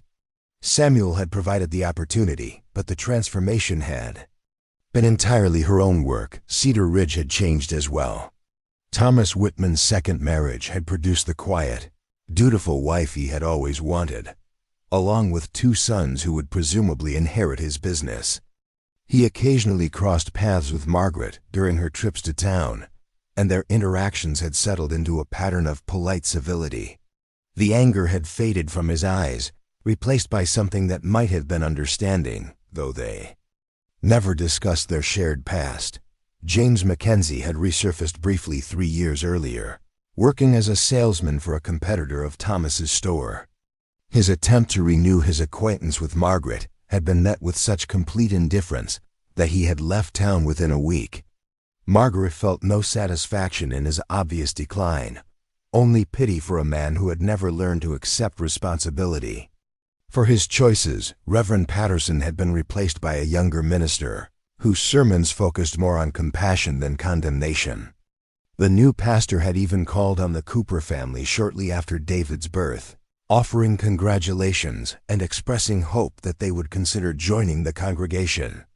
Margaret had politely declined, explaining that she had found her own relationship with faith that didn't require the mediation of those who had shown her so little Christian charity in her time of need. The most significant change in Cedar Ridge, however, had been the gradual shift in how the community viewed women who found themselves in difficult circumstances. Margaret's successful reinvention of her life had challenged the prevailing belief that a woman's reputation, once lost, could never be recovered. Several other women had found the courage to leave unhappy marriages or pursue opportunities that would have been unthinkable before Margaret's example. Miguel had married 2 years earlier, choosing a widow from the Mexican community in a neighboring town. His wife, Elena, had brought her own children from her first marriage, and the expanded Santos family now occupied a substantial house on the ranch property. Miguel had become Samuel's official partner in the operation, a recognition of both his contributions and his loyalty. Elena and Margaret had become close friends, bonding over their shared experience of rebuilding their lives after loss. Elena's first husband had died in a mining accident, leaving her to support 3 children. With little more than determination and skill with a needle, her successful seamstress business had eventually attracted Miguel's attention, though he claimed it was her kindness to his injured horse that had first caught his eye. On this particular spring morning, Margaret was expecting visitors. Frank Morrison and his wife were coming for dinner, along with several other neighboring ranchers and their families. The informal gatherings had become a tradition, a way for the scattered ranching community to maintain connections and share information about markets, weather, and territorial politics. Margaret had long since mastered the art of entertaining on a scale appropriate to their prosperity, but she still took personal pride in ensuring that every detail reflected the values she and Samuel shared. The meals were generous and well-prepared, the conversation was stimulating, and every guest was treated with equal respect regardless of their social standing. As the day progressed and the guests began arriving, Margaret found herself reflecting on the journey that had brought her to this point. The woman who had stood in Cedar Ridge's town square with her face blackened in shame seemed like a character from someone else's story. That woman had possessed courage she didn't know she had, and strength she had never been allowed to use. Judge Harrison arrived with the Morrison party, now retired from the territorial bench but still commanding respect throughout the region. He had become something of a family friend over the years, taking particular pleasure in the success of people he had helped during his judicial career. "Mrs. Cooper," he said, accepting a cup of coffee on the porch, "I trust you've heard about the new territorial legislation regarding women's property rights." Margaret nodded. "Samuel and I have been following the debates. It's encouraging to see progress, even if it's slower than we might hope." Judge Harrison smiled. "Change often begins with individual examples rather than legal mandates. Your success here has influenced more than you might realize." Samuel joined them on the porch, having finished his work for the day. "Judge, we're honored to have you here. Margaret's been looking forward to discussing the territorial constitution with someone who helped draft it." The conversation that followed touched on politics, economics, and social change, with Margaret contributing insights that reflected both her practical experience and her voracious reading. She had continued her education with a determination that impressed even Miguel, who often found her reading by lamplight long after the rest of the household had retired. As the evening wound down and the guests prepared to leave, Frank Morrison pulled Samuel aside for a private conversation. Margaret couldn't hear their words, but she could see the serious expressions on both men's faces. After the last guests had departed and the children had been put to bed, Samuel joined Margaret on the porch where their relationship had first begun to deepen. "Frank had some interesting news," Samuel said, settling into the chair beside hers. Margaret looked at him expectantly. "The territorial government is looking for someone to serve on a commission studying women's legal status," Frank suggested. "They might consider you for the position." Margaret felt a flutter of excitement mixed with uncertainty. What would that involve? Travel to the territorial capital, meetings with legislators and legal experts, probably some public speaking. Samuel explained. It would mean time away from the ranch and the children. Margaret considered the proposition carefully. The woman she had once been would have dismissed such an opportunity as inappropriate for someone with her past. But that woman was gone, replaced by someone who understood that her experiences, both the mistakes and the recovery, gave her insights that might benefit others. "What do you think?" she asked. Samuel reached over and took her hand. "I think you're the most qualified person in the territory for such a position. You've lived through the worst that current laws can do to women, and you've built a life that proves change is possible." Margaret squeezed his hand, feeling the familiar surge of gratitude for a partner who supported her ambitions rather than fearing them. Then I suppose I should seriously consider it. As they sat together in the comfortable silence that had become their evening ritual, Margaret thought about the circular nature of her journey. She had begun as Margaret Sullivan, a young woman with dreams that seemed impossible to achieve. She had become Margaret Whitman, a woman trapped by circumstances and expectations. Now she was Margaret Cooper, someone who had learned that the most important freedom was the right to define yourself. The ranch around them represented more than property or prosperity. It was proof that people could change, that mistakes didn't have to define a lifetime, and that sometimes the greatest mercy was allowing someone the chance to become who they were meant to be. Little Catherine's laughter drifted from her bedroom window, a sound that represented the future Margaret and Samuel were building together. Their children would grow up understanding that character mattered more than reputation, that courage was more valuable than conformity, and that love was something to be earned and freely given rather than demanded and grudgingly surrendered. Stars above the Montana prairie shone with the same steady light that had witnessed Margaret's darkest hour in Cedar Ridge's town square. But now they illuminated a different story, one of transformation, partnership, and the endless possibility that awaited those brave enough to choose their own path. Margaret Cooper had finally found her place in the world, not because someone had given it to her, but because she had claimed it for herself. Up next, you've got 2 more standout stories right on your screen. If this one hits the mark, you won't want to pass these up. Just click and check them out. And don't forget to subscribe and turn on the notification bell so you don't miss any upload from us.